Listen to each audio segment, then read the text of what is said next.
you remember the Nickelodeon show iCARLY? Of course you do. Almost every kid in the 2000s watched it. But why? What made iCARLY so special? It wasn't just a kids show. It was something new, something exciting. Today we are going to explore what made this crazy, loud and unforgettable show so popular. Let's find out together. Chapter 1: Sitcom meets internet show. iCARLY was not a normal sitcom. It was something different. The main character iCARLY, together with her best friends Sam and Freddie, ran their own internet show. Inside the show, yes, they made crazy videos, played silly games and did whatever they want. This idea was years ahead of its time. Back then, most people didn't even know what a web show was. YouTube was still new, TikTok didn't exist and Instagram was just a dream of someone's brain. But iCARLY showed us a future that felt cool and fun. We wanted to be like Carly, to be online, to go viral, and the best part, Nickelodeon made a real iCarly.com website. You could go online and see real videos from the show, play games and feel like you were a part of their world. It wasn't just a show you watched, it was a show you could join. Let me see this thing.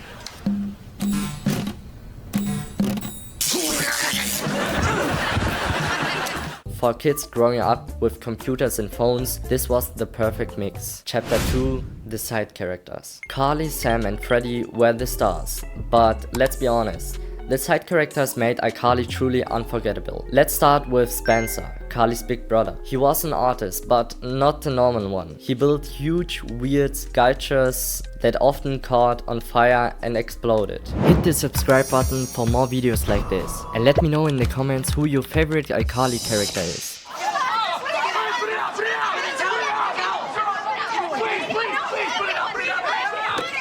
Spencer was funny, kind and completely unpredictable, and somehow always lovable. Then there was Gibby.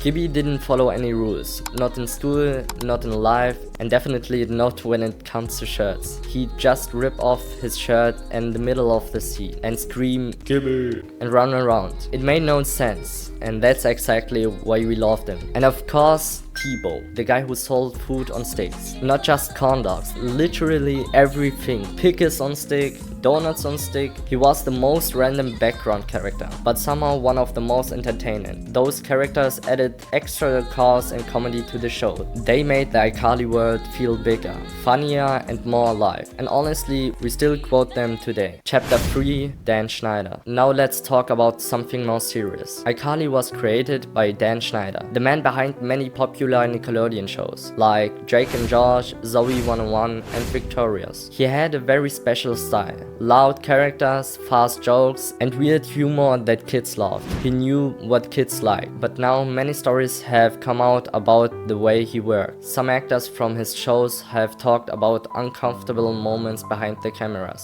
There were strange scenes focused on feet, jokes that now feel a little bit creepy. A D?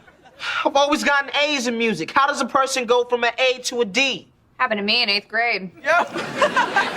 And the work environment that didn't always feel safe. And since then, many people look at his shows in a different light. So what does it mean for iCARLY? It means we can still love the show for what it gave us. Fun, creativity and laughter. But we should also know the full story behind the camera. Great shows don't always come from great people. And it's okay to enjoy something while also asking questions about how it was made. Chapter 4: The humor. If you had to describe iCARLY's humor in one word, it will be random. The show didn't follow logic. It didn't care about normal jokes. It was loud, weird and full of the kind of comedy that only kids understand. Are you gonna call the Tribune and yell at him? Nah, who cares? People don't read newspapers anymore. My mom can't find our newspaper.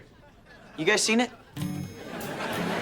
There was a button called random dancing, and when it went off, the whole cast just started dancing out of nowhere. There was no reason, there was no warning, and they just danced. Then there was the spaghetti tacos, a mix of spaghetti and taco shells. It sounds horrible, but every kid wanted to try them. And that's the beauty of iCARLY. It didn't try to be realistic. It wasn't afraid to be dumb, in a smart way. It celebrated being silly, and sometimes that's the best kind of humor. Chapter 5: Emotional moments and real friendship. Sure, iCARLY was loud, funny and super random, but underneath all the jokes and web shows, there was something real. Friendship, loyalty, and growing up together. Carly, Sam, and Freddie weren't just co-hosts of a silly internet show, and their connection felt genuine. They fought, they teased each other, they got jealous, just like real friends do. But at the end of the day, they always had each other's back. Remember when Sam went to juvie and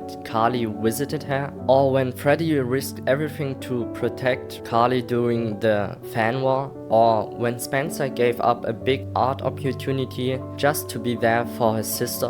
iCarly had moments that made us stop laughing and maybe even cry a little bit. Even the final episode, when Carly moves away and says goodbye to Freddie and Sam. That scene hits hard, no joke, because it reminded us people grow up, life changes, but real friendship stays with you. Those emotional moments made iCarly more than a comedy sitcom. They made it meaningful. It wasn't just about spaghetti tacos and random dancing. It was about being there for each other, even when things get weird. And in conclusion, iCarly was crazy, creative, and way ahead of its time. It mixed the internet with classic sitcom fun, gave us amazing characters, and made us laugh with the weirdest jokes.